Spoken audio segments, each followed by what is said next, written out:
और अब कुछ बैनुल-अक़वामी खबरें। अमरीकी सदर जो बाइडन फिर एक बार कोरोना से मुतासिर पाए गए। जो बाइडन को दोबारा टेस्ट किया गया।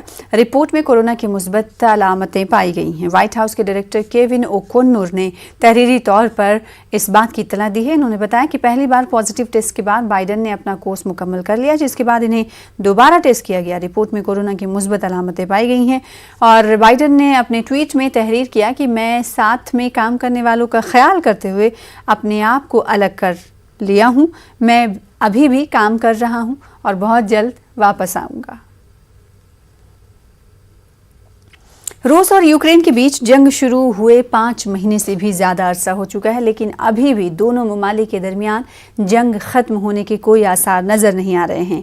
ऐसे में यूक्रेनी सदर वोलोदिमीर ज़ेलेंस्की ने रूस को दहशतगर्द मुल्क करार देने फिर एक बार आलमी बिरादरी से अपील की है। ज़ेलेंस्की ने रूस के साथ तिजारती, सिफारती और सियासी ताल्लुकात को मुनक़ता कर लेने यूरोप और दीगर ममालिक से अपील की है। उधर रूस ने अमरीका की जानिब से सप्लाई करदा रॉकेट व दीगर हथियारों को इस्तेमाल करते हुए रूसी जेलों को निशाना बनाया है और गुज़िश्ता एक हफ्ते के दौरान 140 रूसी फौजियों को हलाक करने का यूक्रेन पर इल्ज़ाम लगाया। वाज़ेह है कि रवा साल 24 फरवरी को रूस और यूक्रेन के दरमियान जंग का आगाज हुआ था। Автоматично ускладнить існування для держави-терориста, автоматично розірве різноманітні політичні і бізнесові зв'язки, які інакше Росія зберігатиме. І це все це відбудеться 100%. Це прийдеться робити. Питання